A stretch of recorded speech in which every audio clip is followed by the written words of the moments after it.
to fulfill, said a hireling of America. The greatness of America lies not in being more enlightened than any other nation, but rather in her ability to repair her faults. His words still ring true today, almost 200 years later. So on this Independence Day, I encourage you to join with me in watching fireworks, eating hot dogs and apple pie, proudly celebrating America, and continue to work towards the vision of the nation our founders thought we could be. That was a pretty powerful statement, pretty true and dear.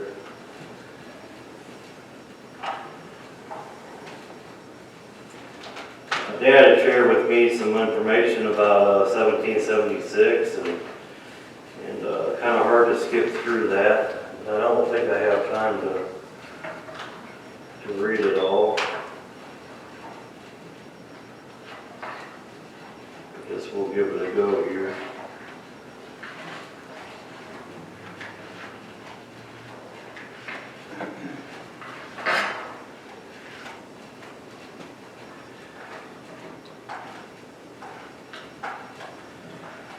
So Paul Cage shared this with Dad and others, and Dad passed it on to a lot of us. Probably some of you might have received it. American Minute with Bill Fitter. Greatest revolution that has ever taken place in the world's history. Reagan. 38-year-old King George III ruled the largest empire that planet Earth had ever seen. The Declaration of Independence, signed July 4, 1776, listed 27 reasons why Americans declared their independence from the king.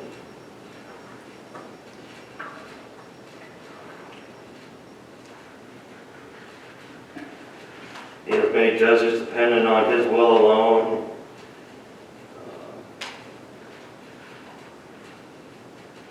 He has kept them among us in times of peace, standing armies, dictators, to subject us to jurisdiction foreign to the Constitution, quartering large bodies of armed troops among us, depriving us in many cases of the benefit of trial by jury, establishing an arbitrary government, altering fundamentally the forms of our government. All sound familiar? This is 1776. Sounds like we're battling the same things today.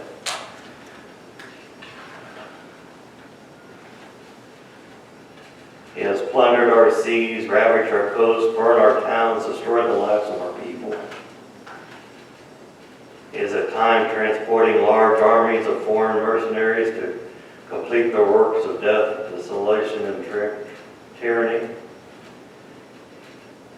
He has excited domestic insurrections among us and has endeavored to bring on the inhabitants of frontiers, the merciless Indian savages whose known rule of warfare is undistinguished destruction of all ages, sexes, and conditions. Do all things while we want to be American. Thomas Jefferson, 33 at the time, wrote the original draft of the Declaration, and he contained in it a line condemning slavery. He has waged cruel war against human nature itself and the persons of distant people who never offended him, captivating and carrying them into slavery in another hemisphere, or to incur miserable death in their transportation thither. Suppressing every legislative attempt to prohibit or to restrain this commerce, determining to keep an open market where men should be bought and sold. A few delegates from the southern states objected, and since the Declaration needed to pass unanimously and the time was running short with the British invading New York, the line condemning slavery was unfortunately omitted.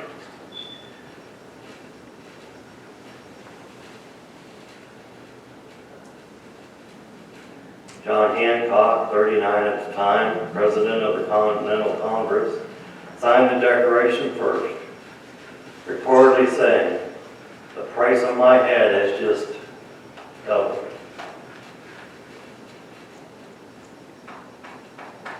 70-year-old Benjamin Franklin said, "We must hang together, or most assuredly we shall hang separately."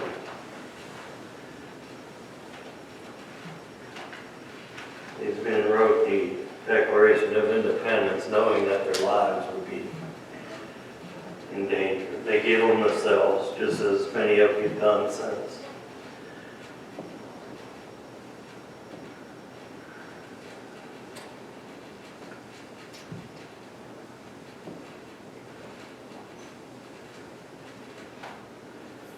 This was revolutionary, as the king claimed the divine right of kings, namely that the Creator gives rights to the king who dispenses them at his subjects.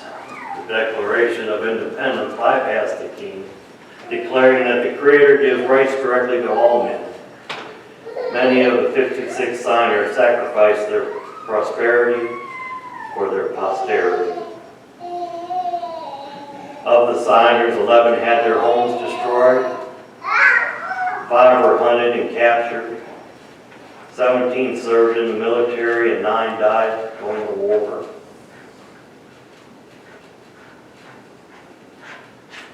George Walton, 27 at the time, signed and at the Battle of Savannah was wounded and captured. Edward Rutledge, age 27 at the time. Thomas Haber, Arthur Littleton. They were made prisoners at the Siege of Charleston. Thomas Nelson, 38 at the time, had his home used as British headquarters during the Siege of Yorktown. Nelson reportedly offered 5 wins to the first man to hit his house. Carl Baxton, age 40 at the time, lost his fortune over the war. Thomas McCain wrote that he was hunted like a fox by the enemy, compelled to remove my family 5 times in 3 months. All for creating the Declaration of Independence of America. Richard Stockton signed and was dragged from his bed at night in jail. Lewis Morris had his home taken and used as barracks. Abraham Clark had 2 sons tortured in prison on the British starving ship Jersey. More Americans died on British starving ships than died in battle during the Revolution. Reverend John Witherspoon, 53 at the time, had his son James killed in the Battle of Germantown. Philip Livingston lost several properties to British occupation and died before the war ended.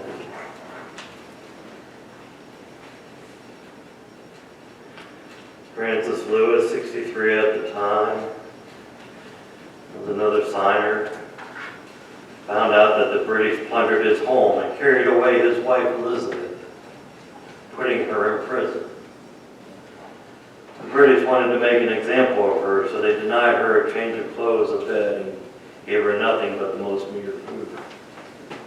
She was treated so harshly that she died shortly after being released.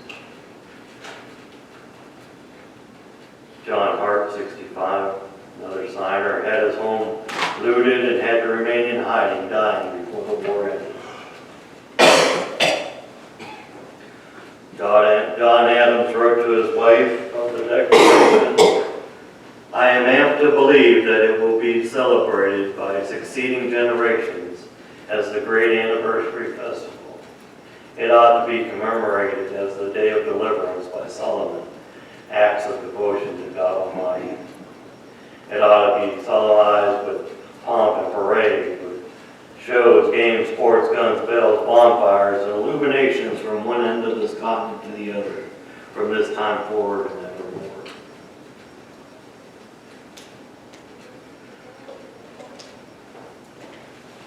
John Adams continued in his letter to his wife, "You will think me transported with enthusiasm, but I am not. own blood and treasure that it will cost us to maintain this declaration and support and defend these United States. Yet through all the gloom, I can see the rays of ravishing light and glory. I can see that the end is more than worth all the means, and that posterity will triumph the day's transaction. Even although we should rue it, which I trust in God we shall not. Samuel Adams said, he signed, "We have this day restored the sovereign, to whom all men ought to be obedient. He reigns in heaven, and from the rising to the setting of the sun, let his kingdom come."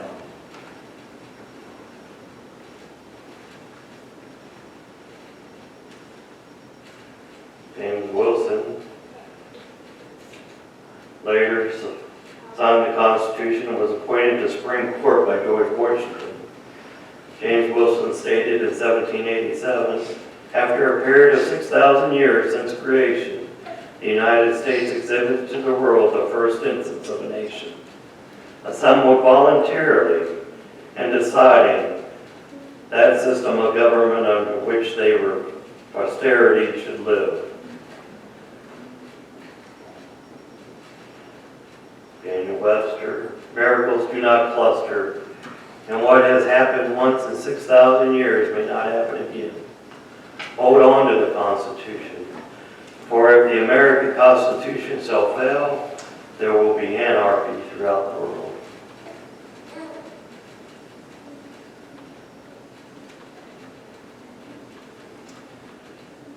John Jay, President of the Continental Congress, 1778 to 1779, later nominated by George Washington the first Chief Justice of the Supreme Court.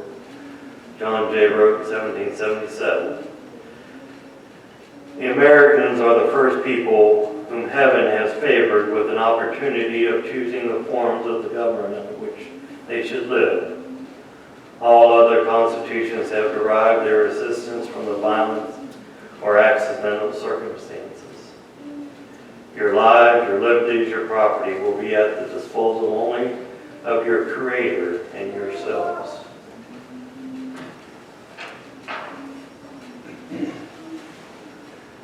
Goes on to talk about the state of other countries at the time and the rulers and dictators over them.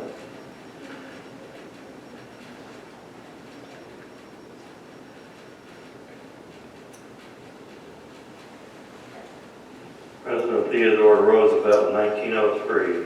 "In no other place at no other time has the experiment of government of the people, by the people, for the people, been tried on so vast a scale as here in our country." Being always challenged, always fighting.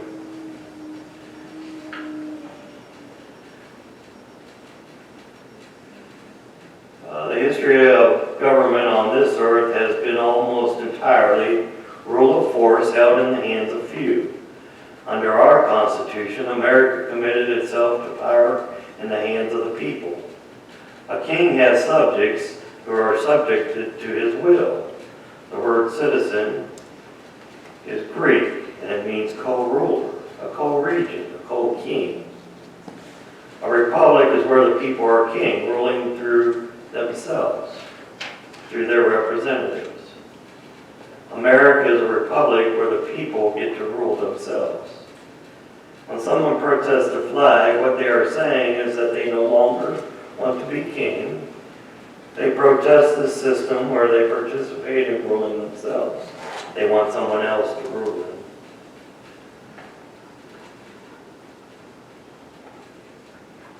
Ronald Reagan. From their own harsh experience with the intrusive, overbearing government, the Founding Fathers made a great breakthrough in political understanding. They understood that it is the excesses of government, the will to power of one man over another, that has been a principal source of injustice and human suffering through the ages.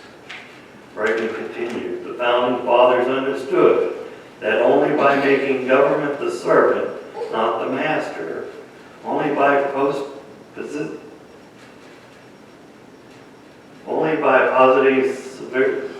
sovereignty in the people and not the state can we hope to protect freedom and see the political commonwealth prosper. In 1776, the source of government excess was the Crown's abuse of power and its attempt to suffocate the colonists with its overbearing demands. In our own day, the danger of too much state power has taken a subtler but not less dangerous form.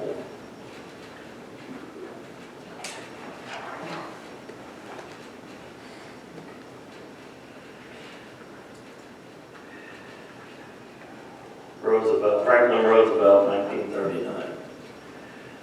Rulers increased their power over the common men. The seamen they sent to find gold found instead the way to escape for the common man from those rulers. What they found over the western horizon was not the silken jewels of Cathay, but mankind's second chance. A chance to create a new world after he had almost spoiled an old one. The Almighty seems purposefully to have withheld that second chance until a time when men would most need and appreciate liberty.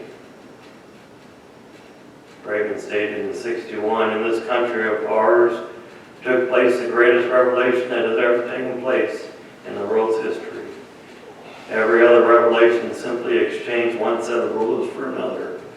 Here, the first time in all the thousands of years, a man's relation to man, the founding fathers established the idea that you and I have within ourselves the God-given right and ability to determine our own destiny.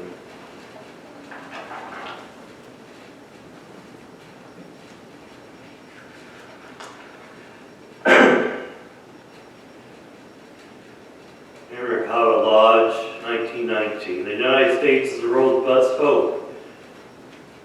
Beware how we trifle with your marvelous inheritance. For if we stumble and fall, freedom and civilization everywhere will go down in the road. Think about that. Surely the Lord had his hand to deliver this declaration to us. These men had the insight to create a document that has lived for hundreds of years, that has protected us today and all those before us. But it wasn't free. It cost them their wealth, it cost them their lives, their families' lives, and since 1776, many wars. From that time to now, 1.1 million Americans have given themselves freely to defend our freedom. That's all the wars combined. Over 1.1 million have stepped up to defend this country and us.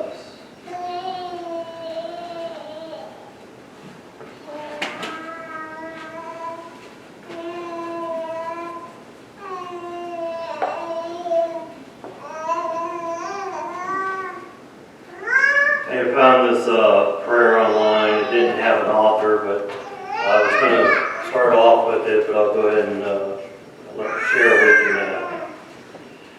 There is no greater feeling of liberty than to experience freedom from sin and death that you provided for me through Jesus Christ. Today my heart and my soul are free to praise you. For this I am very thankful. On this Independence Day I am reminded of all those who have sacrificed for my freedom. Following the example of your Son, Jesus Christ, let me not take my freedom both physically and spiritually for granted. May I always remember that a very high price was paid for my freedom. My freedom cost others their very lives. Lord, today bless those who have served and continue to give their lives for my freedom. with favor and bounty. Meet their needs and watch over their families. Dear Father, I'm so thankful for this nation, for all the sacrifices others have made to build and defend this country. I am grateful. Thank you for the opportunities and the freedoms we have in the United States of America. Help me never to take these blessings for granted. Help me to live my life in a way that glorifies you, Lord. Give me the strength to be a blessing in someone's life today, and grant me the opportunity to lead others into the freedom that can be found in knowing Jesus Christ. That was a pretty good prayer for our country, and each of us should remember. So I got through that, skipped a couple lines, but thank you for coming today. For those that have served, thank you for your service to God and country as we continue our march for freedom in this land and the freedom upon our celestial glory to come, that we will receive from our good works upon this wonderful place God has provided for each of us. May God continue to bless us with leaders that hold these truths to be true and provided from heaven above. May God continue to bless you, and may God continue to bless America.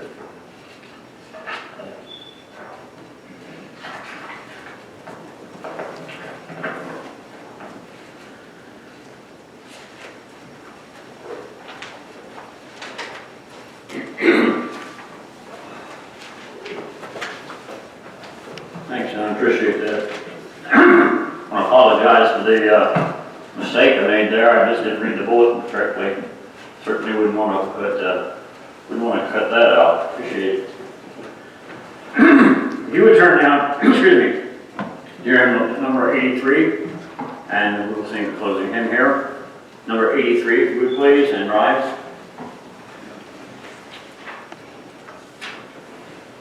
Lord, let thy blessing rest in peace upon us ere we fall. I'm sorry, I started that wrong. Lord, let thy blessing rest in peace upon us ere we part. Nor let thy blessing ever cease to cheer the contrite heart.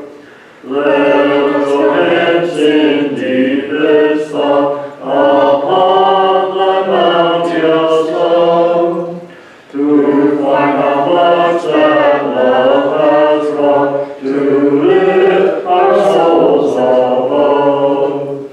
We go from out these hallowed halls to toil in weary care, to seek supply for daily calls and daily burdens there. Cheer us, blessed Lord, for daily tasks that we may love and live. For peace each saint in parting asks, the peace that Christ can give. Heavenly Father, we indeed do thank you for the day of the here this morning. We thank you, Father, for the message our brother brought to us this morning, reminding us of how precious our freedom is, how many sacrifices have been made on our behalf, and how we must struggle, Father, continuing to keep it.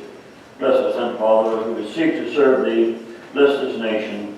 Preserve us always, Father. May we serve Thee as we come before Thee, Father, humbly, adoringly, and worshipfully. Be with us now, Father, as we would depart from this place. Go with us to our several homes. Bless us to Thy purpose, Father, for Thy cause. All glory be Thine, in the name of Jesus Christ. Amen.